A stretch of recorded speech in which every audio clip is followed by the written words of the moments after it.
인자가 들려야 하리라. 이거 오래전에 제가 30절에서 36절까지로 설교했는데 이 말씀이 20절부터서 36절까지 하나의 주제로 연결되어져 있어요. 그래서 오늘 20절부터 36절까지 나와 있는데, 여러분들 보시면 주보에는 30절부터 나와 있는데 그것은 조금 좀 제가 잘못 보냈어요. 오늘 본문은 20절에서 36절까지 정말 많은 내용이 나와 있어요. 이것을 짧게 또 하는 게 이게 좀 어려운데요. 아무튼 오늘 이 인자가 들려야 하리라 예수께서 하신 말씀을 제목으로 삼아 말씀 듣고자 합니다. 예수께서 갈릴리에서의 공생의 사역을 마치고 베다니를 거쳐 종료주일에 예루살렘에 이 호산나 다윗의 후손으로 오시는 이여 찬송을 받으며 예루살렘에 입성을 했는데요. 마가복음 11장에 보면 성전에서 장사하는 자들의 상과 의자를 엎으시고 내쫓으시며 이 집은 만민이 기도하는 집이라, 이런 말씀을 가르치신 후에 이 장면이 시작되어진 것으로 봐요. 오늘 12장 이 19절에서 20절 사이가 한 이틀 정도가 차이가 있다. 본문의 말씀은 종료주일 지난 후 예수께서 마지막 금요일에 십자가에 달리시기 전 화요일쯤에 일어난 사건으로 봅니다. 헬라인 몇 사람들이 빌립에게 찾아와서 예수님을 만나 뵙고 싶다, 이렇게 간청했어요. 빌립이 안드레에게 찾아와서 이 헬라인들 몇 사람이 예수님을 뵙고자 한다는데 어떻게 했으면 좋겠냐. 빌립과 안드레는 이 헬라식의 이름을 가지고 있었어요. 이 헬라인들은 벳게바라고 갈릴리 북쪽의 이 헬라인들 마을에서 온 헬라인들로 봅니다. 그러나 일찍이 안드레는 그 형 베드로에게 전도하여 예수께로 인도하여 갔던 이 열정이 있는 사람인데, 빌립과 안드레가 이 헬라인들을 데리고 예수님께 가서 예수님이 헬라인 몇 사람들이 예수님을 만나고자 합니다. 당신은 말입니다, 헬라인들을 이방인들이라고 해서 유대인들이 아주 차별을 많이 할 때입니다.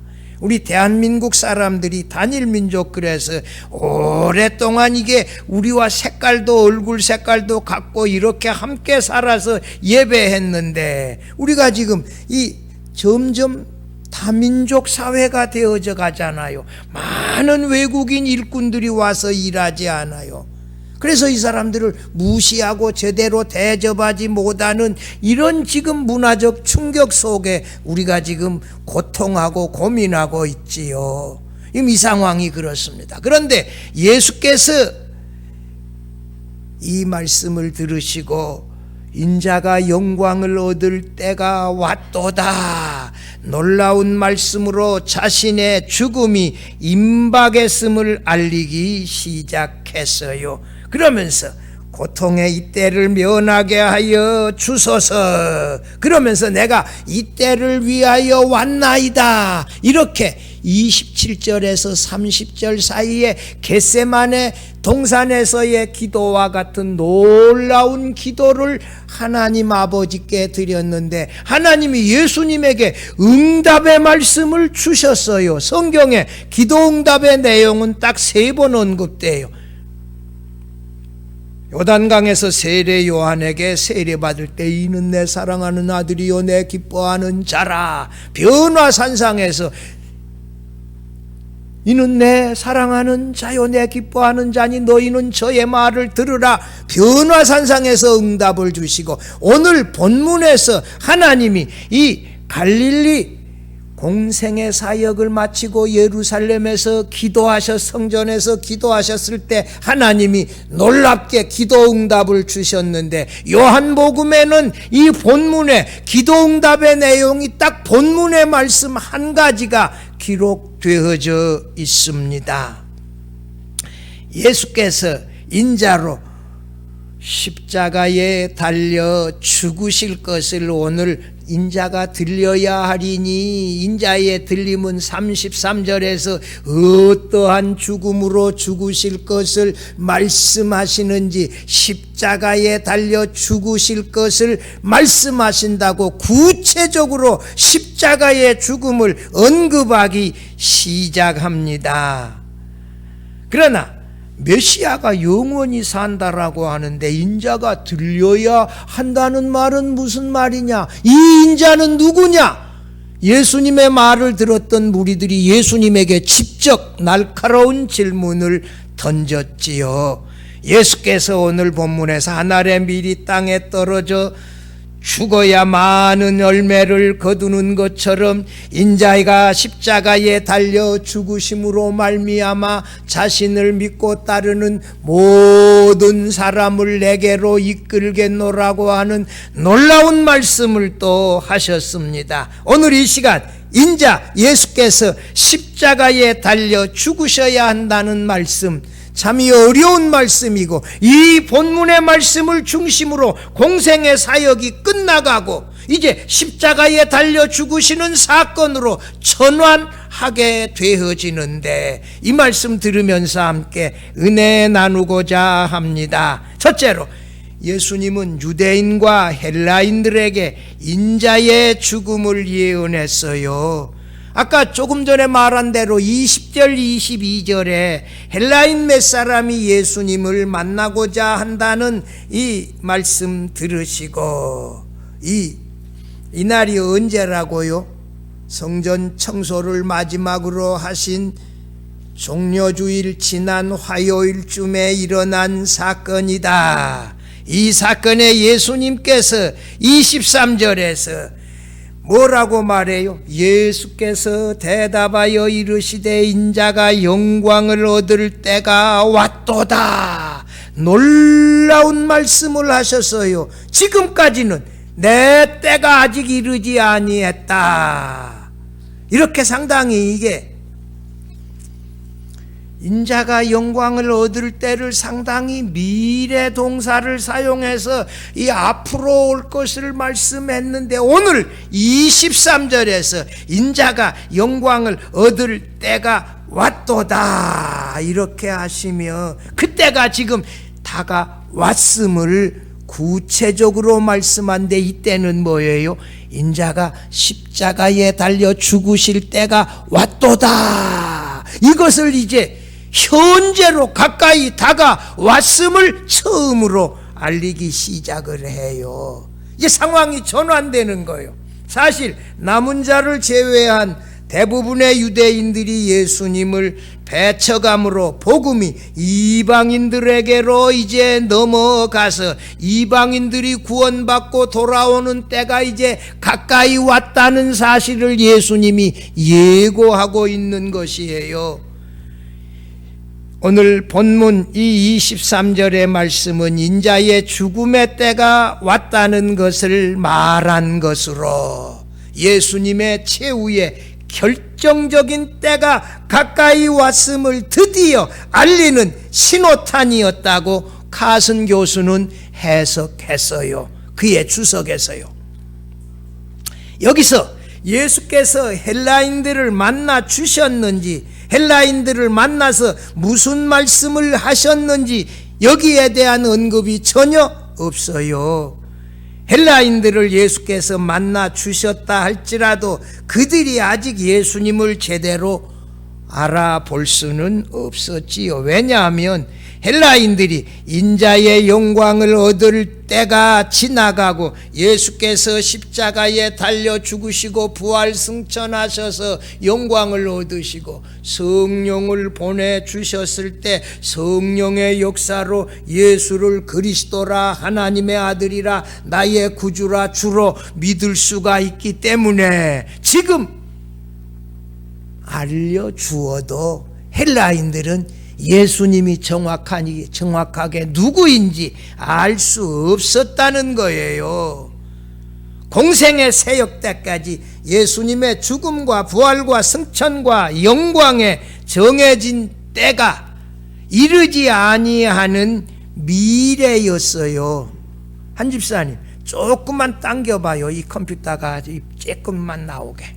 조금만 당겨봐요. 아니, 더 당겨봐. 아니, 그렇게 말고 반대로. 옳지. 좀 더. 옳지. 그렇게 되면 좀 더 나아요. 그런데 이제 갈릴리 공생의 사역이 끝나고 헬라인들이 예수님을 만나 찾아뵙고자 찾아옴으로 말미암아 예수께서 드디어 인자의 영광을 얻을 때가 왔도다. 23절에 말씀하시로 예수님께 정하신 그때가 이제 목전에 가까이 다가온 현실이 되어졌다는 사실을 알리고 있습니다. 여러분 13장 1절도 봐봐요. 13장 1절, 6월절 전에 예수께서 자기가 세상을 떠나 아버지께로 돌아가실 때가 뭐하고 이른 줄 아시고 미래로 말하여 자기가 떠나 아버지께로 돌아갈 때가 이제 되었다는 거예요. 이 12장 23절에서부터서 이걸 현재 가까이 다가오는 상황으로 말씀하고 있어요. 17장 1절도 마찬가지고.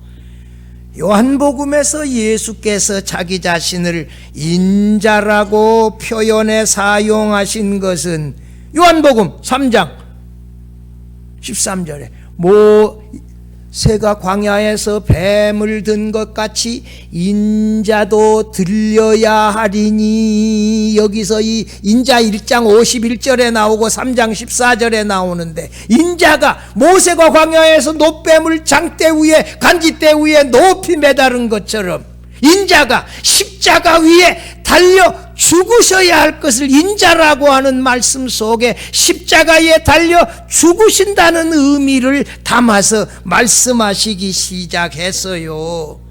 또 한 번 8장 28절에 인자가 들려 이런 말이 나오고, 오늘 본문에 이 인자라고 하는 말이 여러 번에 걸쳐서 자신의 죽음과 관련해서 말씀해요. 인자라고 하는 말 속에 고난당하시고 죽으실 것이라는 의미가 요한복음에 강한데, 공관복음에서는 고난과 영광을 함께 연결해서 말씀해요.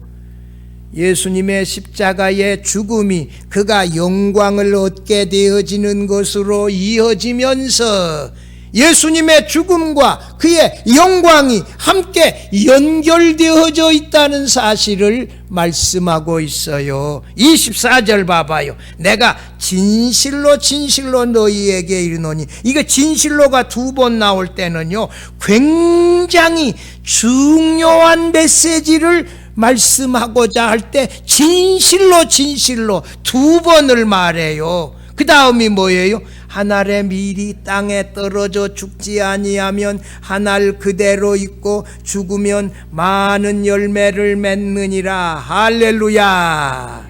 한 알의 밀이 많은 열매를 맺기 위하여서는 땅에 떨어져 뭐 해야 된다? 죽어야 된다.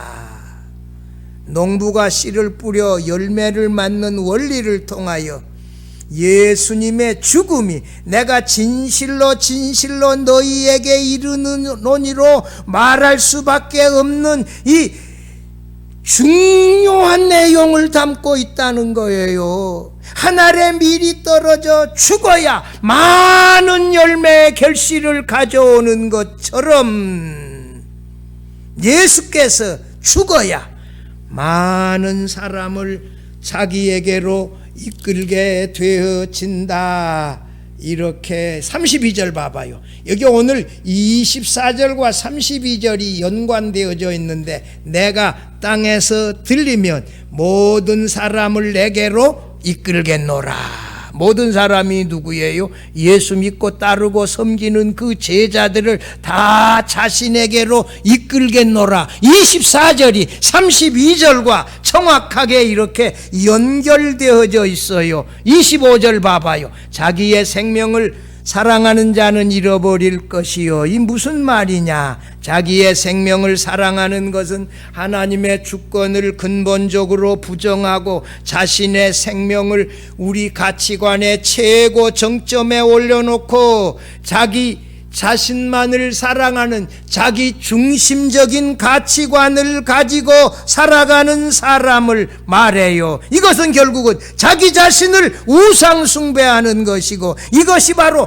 모든 죄의 핵심이기 때문에 이런 사람은 결국 자신의 생명을 잃고 멸망한다는 것이에요. 25절 그 다음에 나오는 내용, 이 세상에서 자기의 생명을 미워하는 자는 어떻다고요?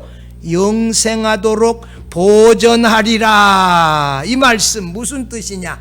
자신의 생명을 미워하는 자는 자신의 생명을 부인하는 사람, 날마다 자기 십자가를 지고 가는 사람, 자신의 이익을 추구하며 살아가는 사람이 아니라 자기 자신 중심의 관점과 가치관으로 살아가기를 거부하고 오히려 자아를 죽이는 쪽을 택하고 예수님을 나의 삶의 최고의 가치의 중심으로 알고 섬기는 하나님 중심의 신앙의 삶으로 살아가는 것을 말해요.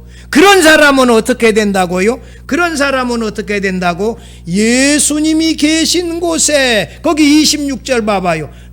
사람이 나를 섬기려면 나를 따르라.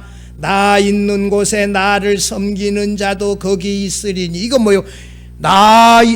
나를 섬기는 자도 나 있는 곳에 있다. 예수님과 함께 사는 것이 뭐예요? 영생이지요. 예수님이 계시는 곳에 영원히 사는 게 이게 뭐예요? 영생이에요. 그런 사람을 아버지께서 어떻게 여기신다? 26절 마지막에 내 아버지께서 그를 귀히 여기리라 시리라. 할렐루야. 여러분, 우리의 삶의 가치관에 내가 중심이 아니고 누가 중심이다? 예수님이 나의 주님이시다. 이렇게 예수님이 나의 중심으로 나를 주장하시고 다스리고 나는 그의 말씀을 따라 순종하며 살아가는 사람은 예수님 계시는 곳에 영원히 사는 영생을 누리고 하나님이 그들을 귀하게 여기신다는 사실을 믿으시기를 바랍니다. 아니, 대통령 후보자들 가운데 나는 이 하나님 섬기는 것을 최고의 내 인생의 가치관으로 생각하며 살아가는 사람입니다. 나는 하나님의 영광을 위하여 살아가겠습니다. 이렇게 말하는 사람 한 사람도 없어. 어떻게 이렇게 믿음 없는 사람들만 후보자로 나오는지. 교회에 성경을 들고 가는데 내 가만히 유심히 살펴보니까 한 번도 안 봤어. 새 거야 이거. 금박이도 그대로 있어. 이왕 가려면 좀 헌 거라도 가져가지. 어떻게 새 성경사를 들고 교회를 가냐고. 아이고 참나. 좀 우리가 기대해요. 화라네. 이 유명한 이 신앙인들 가운데 이 대통령들 수상들 나왔다고요. 그래야 이 정치가 발전하고 민주주의 발전할 거요. 하나님 중심적인 가치관을 가지고 세상을 위해서가 아니라 그런 신앙의 가치관을 가지고 살아야 예수님 계시는 곳에 영원히 살고 하나님이 그들을 귀하게 여기시리라. 이게 얼마나 놀라운 가치관이요. 이런 삶을 살아가자고요. 성도 여러분, 우리의 삶에서 내가 중심이 아니라 내 중심의 가치관으로 세상을 바라보는 것이 아니라 예수님 중심으로 신앙의 관점에서 세상을 바라보며 살아가는 신앙적 가치관을 가지고 살아가다가 영생도 누리며 하나님께서 귀하게 여기시는 성도로 살아갈 수 있기를 바랍니다. 둘째로, 예수께서 자신의 죽음을 앞두고 아버지께 기도하셨고 아버지는 응답하셨어요. 이것이 27절, 30절에 나오는 내용인데요. 예수님의 제자들이 자신을 부인하고 예수님을 섬기며 따르기 위해서는 먼저 예수께서 십자가에 죽어 영광을 받으셔야 합니다. 인자가 죽어서 영광을 얻을 때가 놀라운 것이지만 그러나 인자는 이 십자가에 죽는 고통은 사실 이루 말로 표현할 수 없는 것이었지요.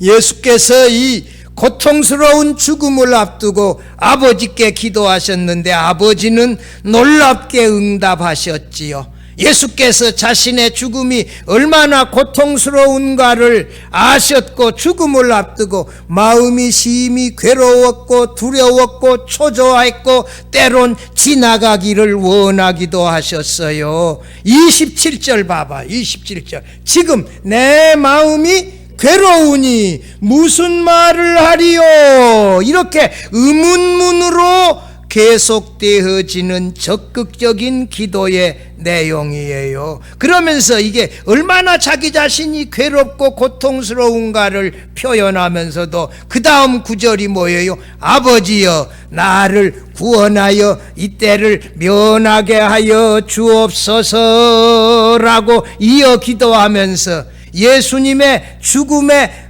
고뇌를 충분히 드러냈어요. 나를 구원하여 이때를 면하게 하여 주옵소서. 이 기도는 겟세마네 동산에서 마가복음 14장 36절에 이 잔을 내게서 옮기시옵소서라고 기도한 것과 전적으로 부합해요. 두 경우에 있어서 그 다음이 다 역접의 적섭사 그러나가 뒤따라 나와요. 오늘 본문에도 그 다음에 뭐예요? 그러나 나의 원대로 마옵시고 아버지의 뜻대로 하옵소서가 마가복음 14장 36절에 나오고 본문에는 뭐라고요? 그러나 내가 이를 위하여 이때에 왔나이다. 죽으러 왔다는 거예요. 이때를 위하여 왔나이다 라고 하는 말로 이어져 있는데 이때를 면하게 해달라거나 이 잔을 옮겨달라고 기도하면서 곧이어 다시 아버지의 뜻에 따르겠다는 변함없는 확고한 순종의 의지를 예수께서 드러내셨어요. 고통스러운 것이지만 이 십자가의 죽음이 그러나 아버지의 뜻대로 순종하겠다라고 말하는 말 속에서 예수님의 괴로운 이유를 우리가 짐작할 수 있지요. 예수님은 이 죽음의 공포와 아버지의 뜻에 순종하고자 하는 열정이 함께 있었어요. 십자가의 죽음의 고통도 아셨지만 아버지의 뜻에 순종하고자 하는 열정도 함께 있었다라고 하는 것을 우리가 알 수가 있지요. 그러나 그 마지막 28절에 보여 뭐라고 기도해요? 아버지여 아버지의 이름을 영광스럽게 하옵소서라고 이어 기도하면서 아버지의 뜻에 기꺼이 죽기까지 순종하여 결국은 아버지께 영광을 돌리겠다는 놀라운 결단이 담겨 있지 않아요. 여기서 우리 예수께서 자신의 사역과 그의 삶의 지배 원리가 분명하게 드러나 있음을 보는데 예수님은 자신의 뜻에 따라 움직이지 않고 자신을 보내신 아버지의 뜻에 따라 십자가에 죽기까지 순종하여 아버지께 영광을 돌리는 삶을 사는 것이 그의 가치관이었음을 보여주고 있습니다. 성도 여러분, 이런 예수님의 가치관을 본받으며 살아가면 어떨까요? 예수님처럼 아버지의 뜻에 순종하되 그 목적은 뭐예요? 아버지께 영광을 돌리는 것, 이것을 위하여 살아가는 거예요. 이것이 예수님의 제자의 모습들이 아니겠습니까? 예수님의 기도의 초점은 단순한 복종, 묵종, 말없이 순종하는 묵종을 뛰어넘어서 아버지께 영광을 돌리고자 하는 열렬한 소원을 이루어 드리는 데까지 순종하고자 함을 드러내고 있습니다. 28절 보면 하늘에서만 들을 수 있는 음성으로 예수님의 간구에 아버지께서 응답하셨어요. 아까 제가 말했지요. 예수님의 기도의 응답의 내용이 이 복음서에 3번 나오는데, 한 번은 수세 때, 한 번은 변화산, 마지막 3번째는 언제요? 오늘 본문 28절에 나와요. 28절 봐봐요. 거기 내가 이미 영광스럽게 하였고 또 다시 영광스럽게 하리라. 이런 아버지의 음성이 들렸는데 누구만 알아들었어요? 예수님만이 알아들었어요.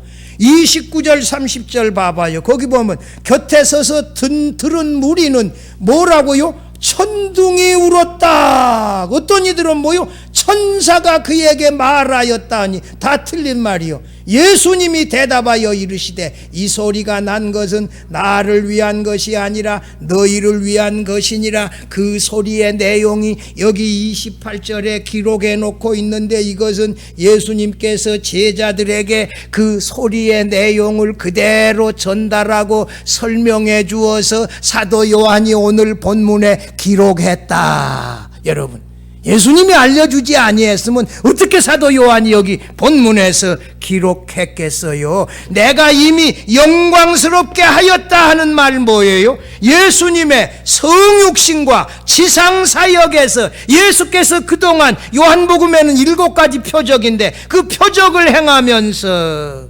아버지께서 예수님을 이미 영광스럽게 하였고 다가올 예수님의 죽음과 높아지심을 통하여 예수님을 영광스럽게 하리라. 이렇게 아버지께서 예수님께 말씀해 주셨을 때, 예수님이 십자가를 영광스럽게 하리라 이렇게 말씀해 주셨을 때 기쁨으로 자원하여 십자가를 지는데 더 힘을 얻어 순종할 수 있지 않았겠어요? 여러분, 가끔 가다가 우리가 하나님으로부터 직접 착하고 충성된 종아, 내가 적은 일에 충성하였으면 내가 많은 것으로 갚으리라, 이런 말씀 주신다면, 마지막에 이렇게 칭찬하시고 상급 주신다면 그날의 우리의 기쁨과 이 축복은 말로 표현할 수 없을 것이에요.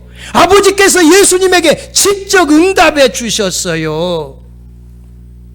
여러분, 이 얼마나 놀라운 말씀입니까?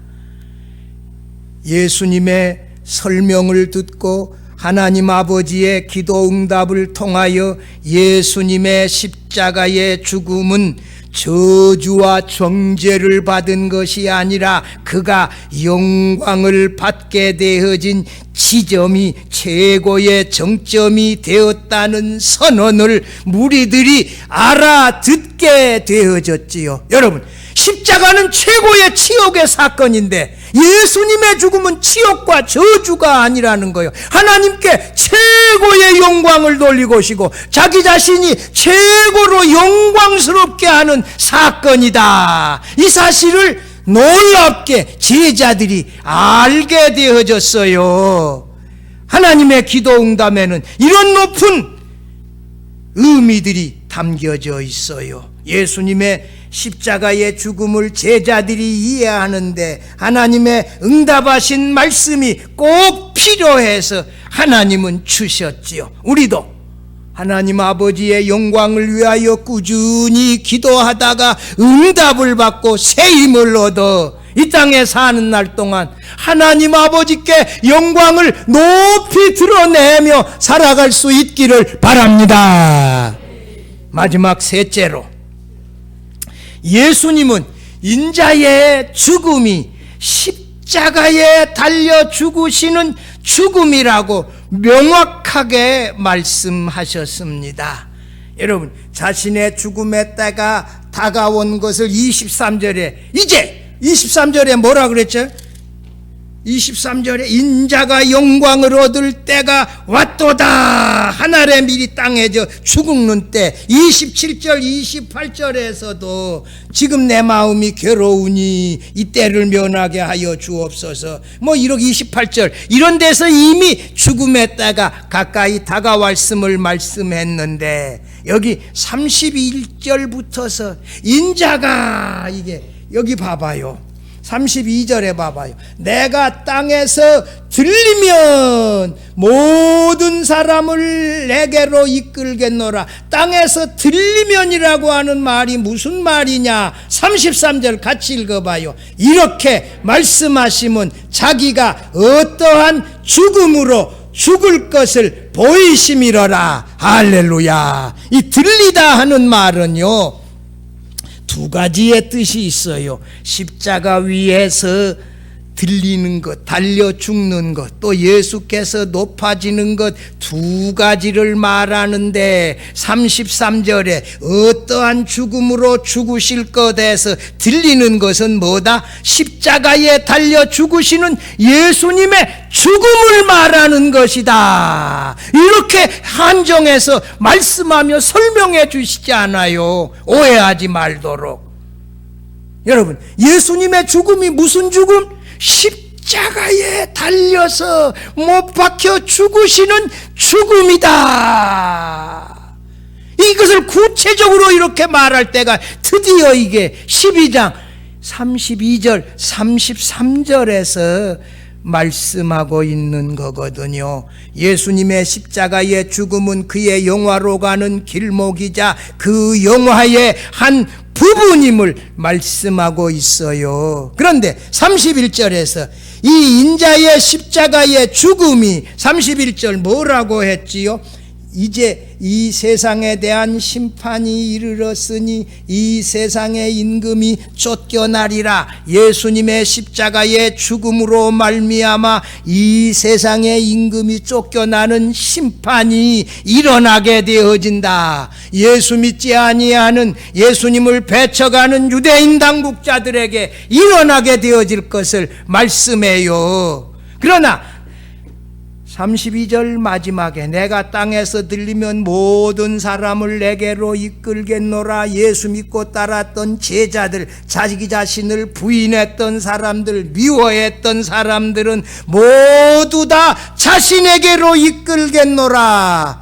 이 예수님의 십자가와 그를 믿고 따르는 성도들을 구원과 생명으로 이끌겠노라는 말씀이지요. 내가 땅에서 들리면 모든 사람을 내게로 이끌겠노라. 예수님의 십자가의 죽음과 부활과 높아지심이 가져오는 결과가 그를 믿고 따르는 사람들을 예수님께로 이끄는 구원과 영생으로 이끌게 되어지는 결과로 이어진다. 여러분,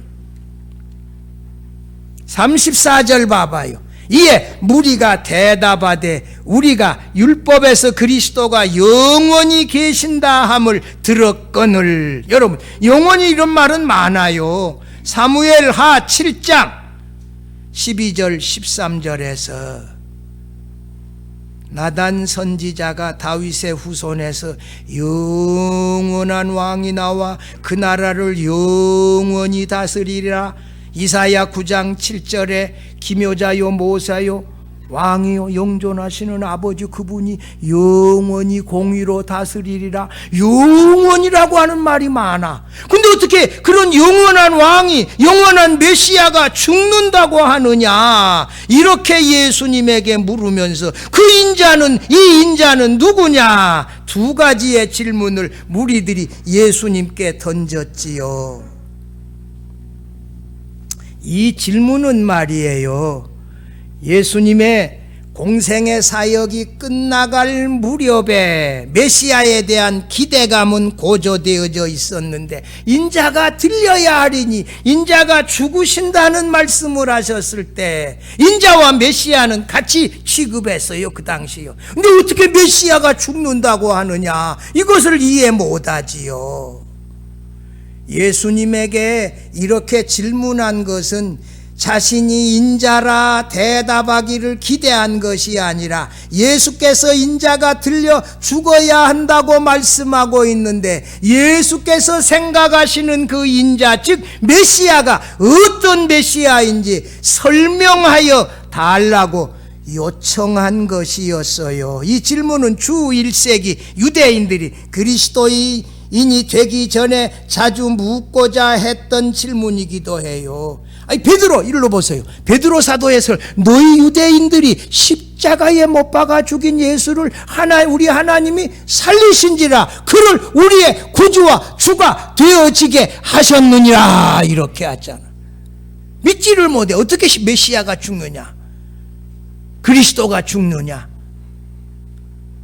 바울도 그 사실을 믿지 못해 예수 믿는 제자들을 이거 감옥에 가두기 위하여 다메섹으로 가다가 부활하신 예수님을 만나고 아나니아 기다로 성령 충만함을 받을 때 드디어 그가 예수님은 하나님의 아들이시다, 예수님은 그리스도다 믿게 되어졌어. 여러분, 이 그리스도가 십자가에 달려 죽으시고 영원한 우리의 주님이심을 믿는 것은 성령이 우리 안에 역사해야 믿을 수 있다는 사실을 믿으시기를 바랍니다. 이 사실이 믿어진다면 내 안에 성령이 이미 역사한 것임을 믿으시기를 바랍니다. 할렐루야. 이 얼마나 놀라운 사실이요.